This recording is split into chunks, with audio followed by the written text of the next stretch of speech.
मिले सुर मेरा तुम्हारा तो सुर बने हमारा। सुर की नदियाँ हर दिशा से बह के सागर में मिले, बादलों का रूप लेकर बरसे हल्के हल्के। मिले सुर मेरा तुम्हारा तो सुर बने हमारा। मिले सुर मेरा तुम्हारा।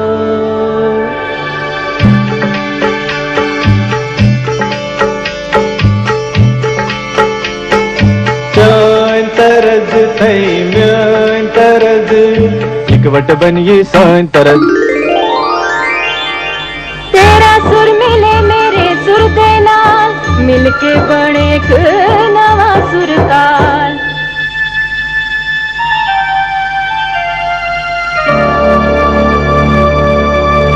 मिले सुर मेरा तुम्हारा तो सुर बने हमारा।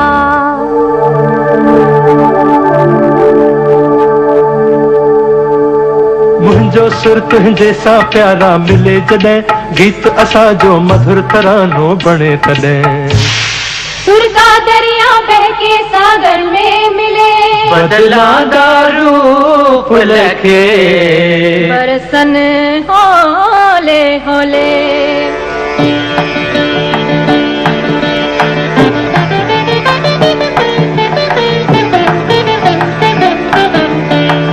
இசைந்தா நம் இருவரின் சுரமும் நமதாகும். திசை வேறானாலும் ஆழிசேர் ஆறுகள் முகிலாய் மழையாய் பொழிவது போல் இசை நம் இசை.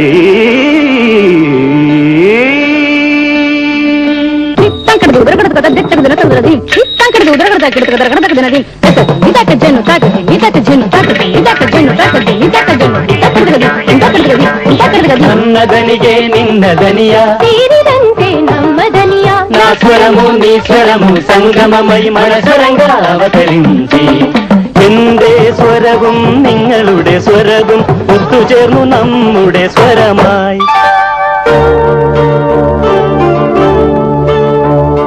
তোমার সুর মোদের সুর, সৃষ্টি করু কই কসুর। তোমার সুর মোদের সুর, সৃষ্টি করু কই কসুর।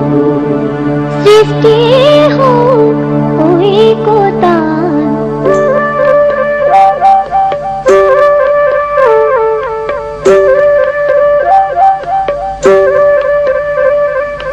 তোমারা স্বরর মিলন সৃষ্টি করি চালু ঐক্যতান।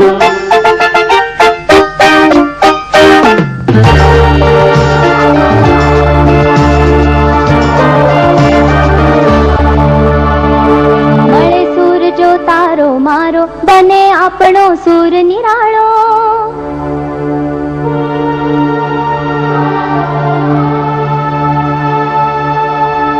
माझ्या तुमच्या जुळता तारा, मधुर सुरांच्या बरसती धारा।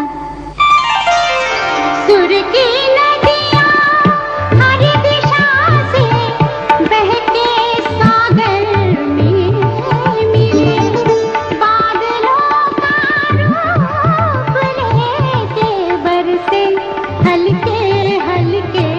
ओ मिले सुर मेरा तुम्हारा, मिले सुर मेरा तुम्हारा तो सुर बने हमारा।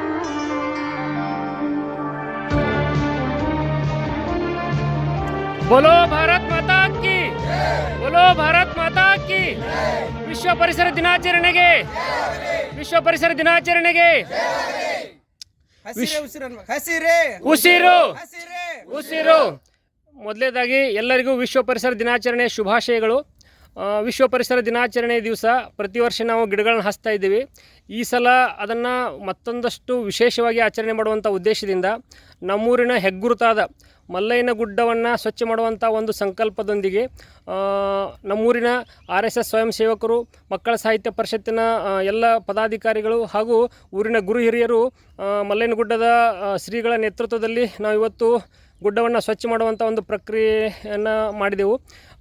ಈ ಕುರಿತು ನಮ್ಮ ಪ್ರಾಥಮಿಕ ಆರೋಗ್ಯ ಕೇಂದ್ರದ ವೈದ್ಯಾಧಿಕಾರಿಗಳಾದಂತಹ ಆಯುಷ್ ವೈದ್ಯಾಧಿಕಾರಿಗಳಾದಂತಹ ಶ್ರೀ ಕುಲಕರ್ಣಿ ಸರ್ ಅವರು ಒಂದೆರಡು ಮಾತುಗಳು ಹೇಳಬೇಕಂತ ಹೇಳಿ ಅವರಲ್ಲಿ ಕೇಳ್ಕೊಳ್ತಾ ಇದ್ದೇನೆ.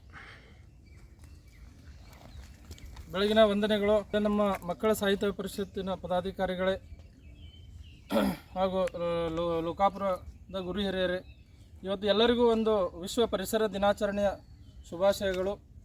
ಇವತ್ತು ಒಂದು ನಮ್ಮ ಡಾಕ್ಟರ್ ಸಂತೋಷ್ ಶೆಟ್ಟರ್ ಅವರ ನೇತೃತ್ವದಲ್ಲಿ ಮಕ್ಕಳ ಸಾಹಿತ್ಯ ಪರಿಷತ್ತು ಹಾಗೂ ರಾಷ್ಟ್ರೀಯ ಸ್ವಯಂ ಸೇವಕ ಲೋಕಾಪುರ ಘಟಕದ ವತಿಯಿಂದ ಒಂದು ನಮ್ಮ ಊರಿನ ಒಂದು ಹೆಗ್ಗುರುತಾದ ಮಲ್ಲಯ್ಯನ ಗುಡ್ಡದ ಒಂದು ಸ್ವಚ್ಛತಾ ಕಾರ್ಯವನ್ನು ಅಭಿಯಾನವನ್ನು ಕೈಗೊಂಡು ಅತ್ಯಂತ ಯಶಸ್ವಿಯಾಗಿ ನಿರ್ವಹಿಸಲಾಯಿತು. ಒಂದು ಏನು ಬೇಸರದ ಸಂಗತಿ ಏನಪ್ಪ ಅಂತಂದರೆ, ಇಷ್ಟೊಂದು ಸಾರ್ವಜನಿಕ ಒಂದು ಶ್ರದ್ಧಾ ಕೇಂದ್ರಗಳಲ್ಲಿ ಈ ಥರ ಒಂದು ಮದ್ಯದ ಬಾಟಲಿಗಳು, ಸಿಗರೇಟ್ ಪ್ಯಾಕೆಟು, ಗುಟ್ಕಾ ಚೀಟಗಳನ್ನು ನೋಡಿದ್ರೆ ಮನಸ್ಸಿಗೆ ಬಹಳ ತುಂಬ ನೋವಾಗ್ತದೆ. ಈಗ ಸುಮಾರು ಒಂದು 30 ಚೀಲಗಳಷ್ಟು ನಾವು ಒಂದು ಮದ್ಯದ ಬಾಟಲಿಗಳನ್ನು, ಪ್ಲಾಸ್ಟಿಕ್ ಬಾಟಲ್ಗಳನ್ನು ನಾವು ಸಂಗ್ರಹಣೆ ಮಾಡಿದ್ದೀವಿ. ಇದನ್ನು ಪರಿಸರಕ್ಕೆ ತುಂಬ ಹಾನಿಕಾರಕ ಆಗಿರ್ತದೆ. ಮತ್ತು ಹಾಗೂ ಸಾರ್ವಜನಿಕರು ಇದರಲ್ಲಿ ಒಂದು ಕಳಕಳಿ ವಿನಂತಿ ಏನಂತಂದರೆ, ನಮ್ಮ ಶ್ರದ್ಧಾ ಕೇಂದ್ರಗಳನ್ನು ನಾವು ಕಾಪಾಡಿಕೊಳ್ಬೇಕು, ಶುಚಿತ್ವವಾಗಿ ಇಟ್ಕೊಳ್ಬೇಕು. ಇದೇ ಒಂದು ಇದರಿಂದ ನಾವು ಪರಿಸರ ಜಾಗೃತಿಯನ್ನು ಮೂಡಿಸೋಣ. ಎಲ್ಲರೂ ಇದಕ್ಕೆ ನಮ್ಮ ಲೋಕಾಪುರ ಗ್ರಾಮದ ಗುರಿಯರು ಎಲ್ಲರೂ ಅವರಿವರನ್ನ ಎಲ್ಲರೂ ಕೈ ಜೋಡಿಸಿ ಇನ್ನೂ ಒಂದು ಒಳ್ಳೆಯ ಒಂದು ದೊಡ್ಡ ಪ್ರಮಾಣದಲ್ಲಿ ಈ ಅಭಿಯಾನವನ್ನು ಮಾಡೋಣ ಅಂತ ಹೇಳಿ ಒಂದೆರಡು ಮಾತುಗಳನ್ನು ಮುಗಿಸ್ತೀನಿ. ಈ ಕುರಿತು ನಮ್ಮ ಮಾಳೆ ಗುರುಗಳು ಒಂದೆರಡು ಮಾತು ಹೇಳಬೇಕಂತ ಹೇಳಿ ಕೇಳ್ಕೊಳ್ತಾ ಇದ್ದೇನೆ. ನಮಸ್ಕಾರ. ಇವತ್ತು ಜೂನ್ 5 ವಿಶ್ವ ಪರಿಸರ ದಿನಾಚರಣೆ. ಅತ್ಯಂತ ಮಹತ್ವವಾದ ದಿನ. ಪರಿಸರ ಉಳಿದರೆ ನಾವೆಲ್ಲ ಉಳಿಯುತ್ತೇವೆ ಅನ್ನೋದು ಮೊದಲಿಗೆ ಜ್ಞಾಪಕದಲ್ಲಿಟ್ಕೊಂಡು ನಾವೆಲ್ಲರೂ ಪರಿಸರಕ್ಕಾಗಿ, ಪರಿಸರದ ಸ್ವಚ್ಛತೆಗಾಗಿ ಹೋರಾಡಬೇಕು. ಆ ನಿಟ್ಟಿನಲ್ಲಿ ಇಂದು ಮಕ್ಕಳ ಸಾಹಿತ್ಯ ಪರಿಷತ್ತು ಲೋಕಾಪುರ ಘಟಕದ ವತಿಯಿಂದ ಅಧ್ಯಕ್ಷರು ಹಾಗೂ ಸರ್ವ ಸದಸ್ಯರು ಸೇರಿ ಸುಕ್ಷೇತ್ರ ಮಲ್ಲಯ್ಯನ ಗುಡ್ಡದಲ್ಲಿ ಒಂದು ಪ್ಲಾಸ್ಟಿಕ್ ಮುಕ್ತ ದೇವಸ್ಥಾನದ ಆವರಣವನ್ನು ಮಾಡಬೇಕಂತ ಹೇಳಿ ಇಂದು ಎಲ್ಲ ಪ್ಲಾಸ್ಟಿಕ್ ಆಗಲಿ, ಇಲ್ಲಿ ಮದ್ಯದ ಬಾಟಲಿ ಆಗಲಿ ಎಲ್ಲವನ್ನೂ ಎಲ್ಲಿ ಬೇಕಂದಲ್ಲಿ ಇದನ್ನು ಸ್ವಚ್ಛತೆ ಮಾಡುವ ನಿಟ್ಟಿನಲ್ಲಿ ನಾವೆಲ್ಲ ಒಂದು ಸಂಕಲ್ಪ ಮಾಡಿಕೊಂಡು ಇಂದು ವಿಶ್ವ ಪರಿಸರ ದಿನಾಚರಣೆಯನ್ನು ಅತ್ಯುತ್ತಮ ದಿನವನ್ನಾಗಿ ಆಚರಿಸಬೇಕು ಅಂತ ಹೇಳಿ ನಾವೆಲ್ಲ ಬಂದಿದ್ದೇವೆ. ಈ ಕಾರ್ಯದಲ್ಲಿ ಕೈ ಜೋಡಿಸಿದ ಸರ್ವರಿಗೂ ವಂದನೆಗಳನ್ನು ತಿಳಿಸಿ, ನಾವೆಲ್ಲರೂ ಸಂಘಟನೆಗಳಿಗೂ ಕೂಡ, ವಿವಿಧ ಸಂಘಟನೆಗಳು ಇದರಲ್ಲಿ ಭಾಗವಹಿಸಿದ್ದಾರೆ, ಅವರಿಗೂ ಕೂಡ ತುಂಬ ಧನ್ಯವಾದಗಳನ್ನು ಅರ್ಪಿಸಿ ನನ್ನ 2 ಮಾತುಗಳನ್ನು ಮುಗಿಸ್ತಾ ಇದ್ದೇನೆ. ಧನ್ಯವಾದಗಳು ಸರ್. ವಲಯದ RSS ಪ್ರಮುಖರಾದಂತಹ ಭೀಮ್ಸಿಯವರು ಒಂದೆರಡು ಮಾತಾಡಬೇಕಂತ ಅವರಲ್ಲಿ ಕೇಳ್ಕೊಳ್ತಾ ಇದ್ದೇನೆ.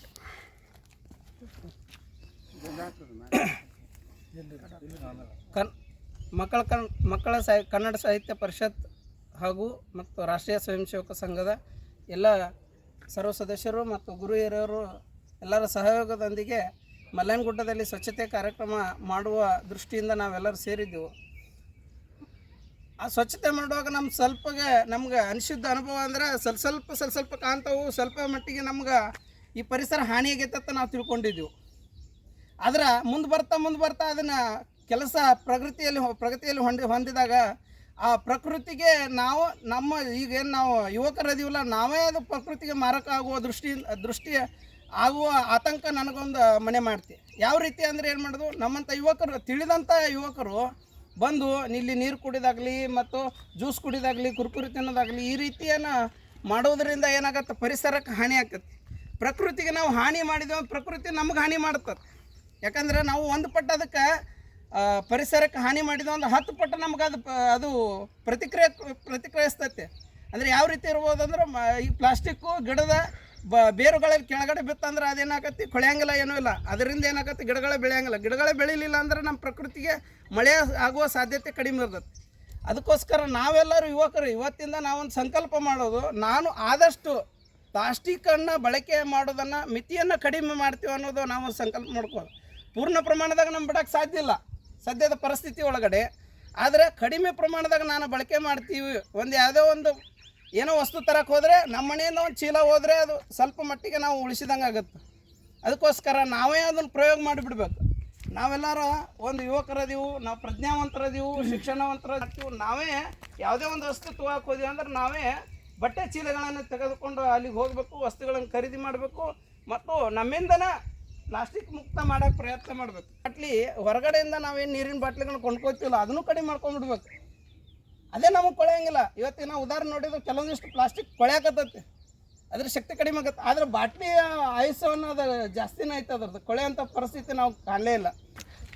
Cleanliness is next to godliness ಅಂತಾರೆ. ಅಂತಂದ್ರೆ ದೇವರ ಪೂಜೆಯಪ್ಪ ಅಂತಂದ್ರೆ ಗುಡಿ ಒಳಗಿರುವಂತಹ ದೇವರನ್ನು ಪೂಜಿಸುವುದು ಮಾತ್ರ ಅಲ್ಲ, ಅಲ್ಲಿರ್ತಕ್ಕಂತಹ ಪರಿಸರವನ್ನು ಪೂಜಿಸುವುದು ಎಲ್ಲಕ್ಕಿಂತ ಶ್ರೇಷ್ಠವಾದಂತಹ ಪೂಜಾ ವಿಧಾನ ಅಂಥೇಳಿ ನಮ್ಮ ಶಾಸ್ತ್ರದಲ್ಲಿ ಇರುವಂಥದ್ದು. ಪಂಚಮಹಾಯಜ್ಞ ಒಳಗೆ ಬರುವಂಥದ್ದು ಪರಿಸರ ಸಂರಕ್ಷಣೆ ಮಾಡುವುದು ಸಹಿತ ಪಂಚಮಹಾಯಜ್ಞ ಒಳಗೆ ಬರುವಂಥದ್ದು. ಆ ನಿಟ್ಟಿನಲ್ಲಿ ನಮ್ಮ ಶ್ರದ್ಧಾ ಕೇಂದ್ರಗಳನ್ನು ರಕ್ಷಣೆ ಮಾಡುವಂತಹ ದೃಷ್ಟಿಯಿಂದ ಈಗಾಗಲೇ ನಮ್ಮ ಎಲ್ಲ ಮಿತ್ರರು ಸ್ನೇಹಿತರು ಹೇಳಿದಂತೆ ನಾವು ಪರಿಸರ ರಕ್ಷಣೆ ಮಾಡುವಂಥ ಒಂದು ಸಂಕಲ್ಪ ಮಾಡೋಣ. ವಿಶ್ವ ಪರಿಸರ ದಿನಾಚರಣೆಯನ್ನು ಅರ್ಥಪೂರ್ಣವಾಗಿ ಆಚರಣೆ ಮಾಡೋಣ.